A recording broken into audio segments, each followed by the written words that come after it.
నేను నికార్స్గా నిక్కచ్చిగా చెప్తున్నా, మీలాక పదవులు కొల్లగొట్టడానికి రాష్ట్రాన్ని దోసుకోవడానికి నా కుటుంబం లేదు. నా కుటుంబం నాకు మీరు ఆశీర్వదించే అవకాశం ఇచ్చినందుకు మీకు అండగా నిలబడాలని సమయం ఇస్తున్నారు.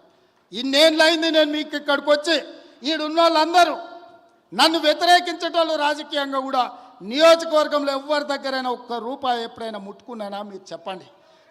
మీరు వీలైనంత వరకు మేము సాయం చేసినాం. నేను బస్ డిపోకి భూమి ఇచ్చిన, నేను సబ్స్టేషన్లకు భూమి ఇచ్చిన, నేను పాఠశాలలకు భూములు ఇచ్చిన, నేను సొంతంగా కొని ఇవాళ కోస్గిల బస్ డిపోకు ల్యాండ్ ఇచ్చిన ఎన్ని కోట్ల రూపాయల విలువనో ఇవాళ మీరే చెప్పండి. ఇవాళ మనం సబ్స్టేషన్లకు భూములు కొనిచ్చినాం.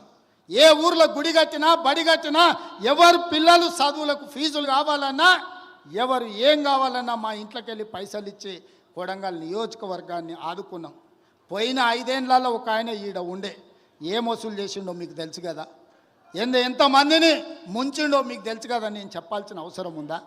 ఇవాళ వాళ్ళలాగా మనం దోసుకుంటలేమని వాళ్ళ కడుపులో మంటలేస్తుందట. అందుకే నిన్న మన మనోళ్ళందరూ కడుపు మంటకు మందు పంపించారు, కొంచెం దాగి పండుకోరని.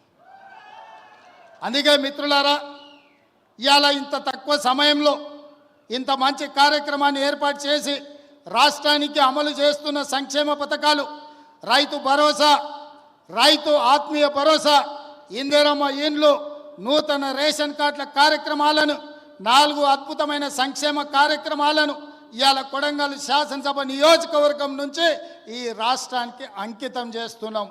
రాష్ట్రంలో ఉన్న ప్రతి ఒక్కరికి నా విజ్ఞప్తి, తెలంగాణ రాష్ట్ర ముఖ్యమంత్రిగా మార్చి 31 తారీఖు లోపల ఈ కార్యక్రమం నిరంతరం కొనసాగుతుంది.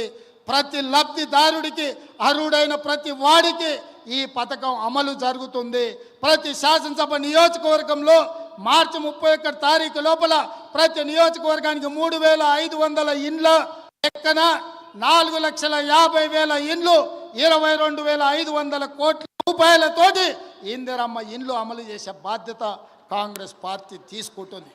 అదేవిధంగా రైతు భరోసా కార్యక్రమాన్ని రాష్ట్రంలో ఉన్న రైతాంగానికి వ్యవసాయ యోగ్యమైన భూములకు దాదాపుగా మార్చి 31 తారీఖు లోపల 10,000 కోట్ల రూపాయలు పేద రైతుల ఖాతాలో నిధులు వేసి 10,000 కోట్ల రూపాయలు రైతులకు ఇచ్చే బాధ్యత ఈరోజు కాంగ్రెస్ పార్టీ తీసుకుంటుంది. అదేవిధంగా ఇందిరమ్మ ఆత్మీయ భరోసా, భూమి లేని నిరుపేదలకు ప్రతి పేదవాడి కుటుంబానికి సంవత్సరానికి 12,000, మొదటి విడతగా దాదాపుగా 10 లక్షల కుటుంబాలకు 6,000 చొప్పున మార్చి 31 తారీఖు లోపల మీ ఖాతాలో వేసే బాధ్యత ఈరోజు ఈ ప్రభుత్వం తీసుకుంటుంది.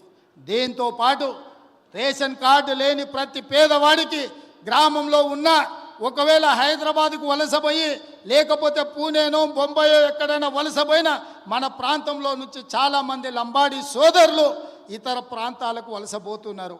ఆ వలసపోయిన వాళ్ళు కూడా సొంత ఊరికి వచ్చి మీ రేషన్ కార్డులు తీసుకోండి.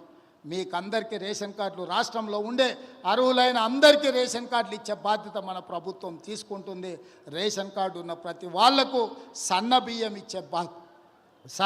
ఇచ్చే బాధ్యత మన ప్రభుత్వం తీసుకుంటుంది. కాబట్టి మిత్రులారా, ఈ పథకాలన్నిటిని అమలు చేయాలంటే మీరు అండగా నిలబడండి.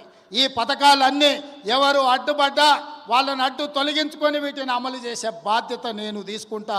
కొడంగల్ శాసనసభ నియోజకవర్గం ఇక్కడ ప్రజలు నాకు అండగా నిలబడి ఆశీర్వదించి నన్ను ప్రోత్సహించినంత కాలం తెలంగాణ రాష్ట్రానికి నాయకత్వాన్ని అందించడమే కాకుండా రాష్ట్రాన్ని అభివృద్ధి పదం వైపు నడిపి మొన్న 4 రోజులు దావోస్కి వెళ్తే 1,78,000 కోట్ల రూపాయలు తెలంగాణ రాష్ట్రానికి పెట్టుబడులు తెచ్చి అన్ని రాష్ట్రాల ముఖ్యమంత్రుల కంటే ముందున నిలబడి తెలంగాణ రాష్ట్రాన్ని అభివృద్ధి పదంలో పెట్టుబడులు తీసుకొచ్చినాం.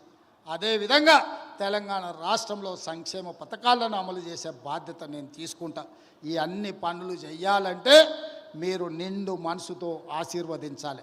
కొడంగల్ శాసనసభ నియోజకవర్గం రాజకీయాలకు అతీతంగా అండగా నిలబడండి. మనకు ఒక అవకాశం వచ్చింది. ఈ అవకాశాన్ని జార విడుచుకుంటే మళ్ళీ 50 ఏళ్ళు అవుతుందో 60 ఏళ్ళు అవుతుందో మనకి ఇట్లాంటి అవకాశం వస్తుందో రాదో కూడా నాకు తెలియదు. అందుకే రాజకీయాలకు అతీతంగా కొడంగల్ శాసనసభ నియోజకవర్గాన్ని అభివృద్ధి చేసుకుందాం. చిన్న చిన్న పంచాయతీలు, చిల్లర పంచాయతీలు పక్కన పెట్టండి, అభివృద్ధి చేసుకుందాం. ఈ 10 ఏళ్ళు ప్రపంచంతోనే పోటీ పడే విధంగా, రాష్ట్రానికి ఆదర్శంగా ఉండే విధంగా కొడంగల్ శాసనసభ నియోజకవర్గాన్ని ఒక ఆదర్శ నియోజకవర్గంగా, అభివృద్ధి నియోజకవర్గంగా మనం మార్చుకుందాం. మనందరం కలిసికట్టుగా నిలబడి మన నియోజకవర్గం కోసం పని చేద్దామని నేను తెలియజేస్తున్నా. మిత్రులారా, మీరందరూ సిద్ధంగా ఉన్నారా? మీరందరూ సిద్ధమేనా?